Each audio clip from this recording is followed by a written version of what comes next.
조갑제TV 시청자 여러분 안녕하십니까. 2019년 11월 17일입니다. 벌써 한 해가 저물고 있습니다. 이럴 때는 자신을 그리고 한 해를 되돌아보게 됩니다. 어떻게 행복하게 살고 죽을 것인가? 인생의 영원한 숙제입니다. 여기엔 답이 있기도 하고 없기도 합니다. 답이 있다는 것은 수많은 책 속에서 행복에 대한 나름대로의 주장과 원리를 설명을 합니다. 답이 없다는 것은 그것을 실천해야 되는데 문제가 있습니다. 아는 것과 실천하는 것은 별개입니다. 알면은 실천하는데 쉽기는 하지만 꼭 일치하지는 않죠. 여러분 스스로 한번 물어보십시오. 나는 행복한가? 저는 행복합니다. 왜냐? 살아 있다는 것이 행복합니다. 이 광대한 지구에서 인간 생명체가 살고 있는 거의 유일한 지구에서 태어났다는 것이 행복합니다. 그리고 휴전선 남쪽에서 태어났다는 것이 행복입니다. 이 행복은 저의 선택이 아닙니다. 그러니까 공짜입니다. 제가 누리는 이 행복은 저의 노력과는 상관없이 주어진 것입니다. 그러니까 더 행복한 것이죠. 행복은 우리 헌법상의 지고지선한 가치로 들어가 있습니다. 헌법 제10조 모든 국민은 인간으로서의 존엄과 가치를 가지며 행복을 추구할 권리를 가진다. 가장 아름다운 문장인데 이 문장의 족보를 올라가면은 1776년 토마스 제퍼슨이 기초한 미국 독립선언서에 나오는 문장입니다. 여기서 미국과 그리고 기독교와 이어집니다. 대한민국은 아시아에서 개신교가 가장 강한 나라입니다. 가톨릭이 거의 인구의 100%가 되는 필리핀 같은 나라도 있는데 개신교도 숫자로는 인구 비율로는 대한민국이 가장 높습니다. 조금 이따 설명드리겠지만 개신교도가 강한 나라가 부자 나라가 많고 부자 나라이고 보니까 행복도가 높습니다. 그리고 부자는 어떤 나라에서 생기느냐? 법을 지키는 나라에서 부자가 생깁니다. 그러니까 법치에서 행복이 나옵니다. 그거 참 간단 명료한 원리 중에 하나가 아닌가 생각됩니다. 법치에서 행복이 나온다. 법치가 있으면 사람이 안정된 삶을 살 수가 있습니다. 법치가 없으면 폭력과 우연이 지배합니다.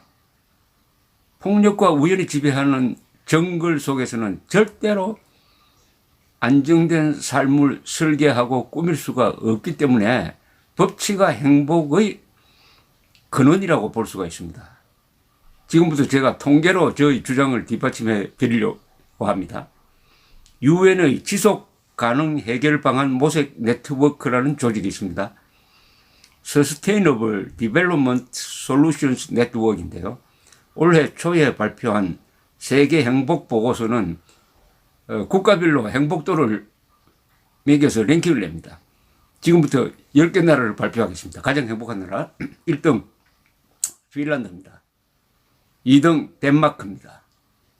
3등 노르웨이, 4등 아이슬란드, 5등 네덜란드, 6등 스위스, 7등 스웨덴, 8등 뉴질랜드, 9등 캐나다, 10등 호주. 이 10개 나라를 보면 아주 흥미로운 점이 있습니다. 첫째, 바이킹 국가에 속하는 나라가 덴마크, 노르웨이, 아이슬란드, 스웨덴. 그러니까 10개 나라 중에 4나라입니다. 여기 중에 핀란드는 이게 스웨덴, 노르웨이 옆에 있어가지고 바이킹 영향을 많이 받은 나라입니다. 그것까지 치면은 바이킹 문화권이 5개입니다. 왜 이럴까요? 바이킹은 사나운 사원권으로 알려져 있습니다. 그러나 사오면서도 이 사람들은 어디를 가나 법치를 뿌리 내리게 하는 묘한 재주가 있습니다. 여기에 들지 않았지만 영국이 반은 바이킹 국가라고 볼 수가 있습니다. 1066년에 바이킹의 후예인 노르만디 프랑스에 살다가 건너가서 점령을 했습니다. 앵글로 색슨족을 몰아내고 주인이 되었어요. 그 뒤에 영국의 발전이 이루어졌습니다. 로우, L-A-W, 로우, 법이란 말이 바로 바이킹 말입니다. 아무리 사나운 사람들이라도 법을 지키면 이렇게 행복할 수 있다. 중요한 교훈을 우리에게 주고 있습니다. 지금 법치가 무너지고 있으니까 더욱 그런 생각이 듭니다. 자, 여기 또 1등에서 10등까지요. 또 공통점이 하나 있어요. 이 1등에서 10등 인종적으로 말하면 다 게르만족입니다. 핀란드는 약 30%가 70%는 게르만족 피고 30%는 아시아계의 피가 섞여 있습니다. 아주 독특한 나라입니다. 어쨌든 10개 나라가 게르만족이 많이 사는, 왜 그럴까요? 게르만족 하면은 로마와 싸운 한때 바바리안, 즉 야만족으로 불렸던 사람들인데, 이 사람들은 첫째 용감하고 체력이 좋습니다. 그리고 또 공통점이 있어요. 게르만족은 법을 만들고 법을 지키는 사람들입니다. 우리가 쓰는 이 법, 근대 법의 뿌리를 캐고 올라가면은 로마 법과 게르만 법과 연결됩니다. 게르만 법, 로마 법이 우리 세계의 법의 양대 축이 됩니다. 역시 여기서도 법이란 말이 나옵니다. 반면에 가장 행복하지 못한 나라 10개는 이렇게 되어 있습니다. 아프리카 나라가 많습니다. 중동도 많고요. 가장 불행한, 사는 사람이 불행감을 느끼는 나라가 1등 남수단, 아프리카죠. 이 중앙아프리카 공화국, 다 내전이 일어난 나라입니다. 3. 아프가니스탄, 아시아 국가 내전 중입니다. 4등 탄자니아, 루안다, 예멘, 말라위, 시리아, 보츠와나, 하이티. 여기서 시리아, 예멘, 남수단, 중앙아프리카, 아프가니스탄, 거의 대부분이 내전 중인 나라입니다. 내전은 외침보다 더 참혹한 전쟁을 만들어냅니다. 내전은 무섭습니다. 대한민국은 지금 내전적 상황입니다. 이게 폭발하면은 우리는 불행한 나라 랭킹으로 떨어지고 말 것입니다. 이스라엘과 대만이 이상하게 한국인들보다 훨씬 행복감이 높은 것으로 나옵니다. 특히 이스라엘은 150여 개국 중에 늘 11등에서 13등으로 나옵니다. 이스라엘은 전 국민이 무장한 나라입니다. 항상 안보상의 위협에 노출되어 있습니다. 비슷한 상황인 한국은 54에서 57등을 왔다 갔다 합니다. 한국인은 상대적으로 이스라엘보다 불행하다. 이스라엘 사람들은 행복하다. 왜 그럴까요? 저는 자주국방과 관계가 있다고 생각합니다. 이스라엘 사람들은 자주국방 정신이 투철한 사람들입니다. 대한민국은 자주국방을 포기한 나라입니다. 잘 살면서도 비겁하다. 이스라엘은 잘 살면서도 용감하다. 잘 살면 타락하는 경우가 많은데 이스라엘 사람들은 잘 살면서도 정신 바짝 차리고 있다는 이야기가 되겠습니다. 그리고 이 행복한 나라, 10개 나라가 다 개신교가 강한 나라입니다. 개신교가 강하다. 개신교가 강하다는 것은 개신교의 출발점은 1517년 마르틴 루터의 종교개혁에 의해서 시작된 것인데 거기서 정교 분리 그리고 민주주의가 시작되었다고 봅니다. 그리고 개인의 자유를 존중합니다. 그리고 열심히 일하는 것이 하느님을 기쁘게 만드는 것이다. 그리고 개신교가 퍼지면 첫째 교육열이 높아지고요. 그 다음에 기업인이 많아집니다. 이것과 행복이 관련이 있다. 개신교 종교의 자유를 추구하다가 결국 언론의 자유, 사유재산권의 확립을 이룩한 것이죠. 아시아에서 대한민국이 개신교가 가장 강한 나라다. 지금 대한민국 위기에서 개신교도들이 적극적으로 나서고 있다. 이 점과도 연결이 되었다고 저는 봅니다. 이 행복을 사회과학적으로 분석하는 것보다는 문학적으로 분석하는 것이 더 정확할 수도 있다는 생각이 듭니다. 한 명문을 가지고 한번 분석을 해보겠습니다.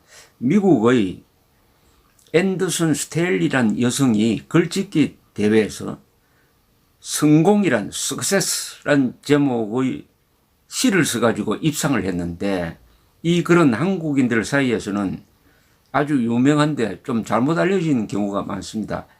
미국의 철학자 에머슨이 쓴 것이다 라고 잘못 알려져 있었는데 그게 아니고요. 앤더슨 스탠리라는 아주 평범한 여성이 쓴 글입니다. 이 글은 행복이 뭐냐는 것을 아주 아름다운 문장으로 정리를 하고 있습니다. 이 시를 우선 읽어드리겠습니다. 제가 번역을 했습니다. 성공한 사람은 잘 살고 잘 웃고 사랑을 많이 한 사람이다. 순결한 여성의 신뢰와 영리한 남자의 존경과 어린이의 사랑을 받는 사람이다. 부여된 임무를 다한 사람이다. 지구의 아름다움을 이해하고 표현하는 감수성이 풍부한 사람이다. 태어날 때보다 더 좋은 세상을 만들어 놓고 떠난 사람이다. 영혼을 구하고 완벽한 시를 남기며 더 아름다운 꽃을 피우고 다른 사람의 장점을 찾으려 하고 그들에게 최선을 다한 사람이다. 영감을 준 삶, 추억만으로도 축복이 되는 삶, 이것이 성공이다. 자, 이걸 가지고 분석을 하면은 행복의 8가지 원리가 나옵니다. 첫째가 행복 원리, 첫째가 유머 강박입니다. 성공한 사람은 잘 살고 잘 웃고 사랑을 많이 한 사람이다. 아주 유쾌하고 낙천적인 사람이란 거죠. 이게 가장 중요하다고 생각합니다. 즐거운 마음을 가지면 행복해지는 거 아니겠습니까? 기분이 좋아야죠. 두 번째, 믿음직함이 성공의 요소다. 즉 순결한 여성의 신뢰와 영리한 남자의 존경과 어린이의 사랑을 받는 믿음직한 사람. 세 번째는 일에 최선을 다해야 합니다. 부여된 임무를 다한 사람이다. 네 번째는 자연에 대한 감수성이 뛰어나야 합니다. 지구의 아름다움을 이해하고 표현하는 감수성이 풍부한 사람. 다섯 번째, 공익을 추구하는 사람입니다. 공익, 여러 사람들이 태어날 때보다 더 좋은 세상을 만들어 놓고 떠난 사람이다. 여섯 번째, 신미안이 있어야 됩니다. 아름다움을 알아주고 그것을 추구하는 마음. 즉, 영혼을 구하고 완벽한 시를 남기며 더 아름다운 꽃을 피우고. 일곱 번째, 남을 배려하는 마음입니다. 다른 사람의 장점을 찾으려 하고 그들에게 최선을 다한 사람이다. 자신보다 남을 더 생각하면 행복해진다는 겁니다. 여덟 번째, 영혼을 울리는 사람입니다. 영감을 준 삶, 추억만으로도 축복이 되는 삶, 이것이 성공이다. 자세한 내용은 조갑제닷컴에 들어오셔가지고 명문에서 뽑은 행복의 8가지 원리라는 글을 참고해 주시기 바랍니다. 조금 더 행복해지셨습니까? 감사합니다.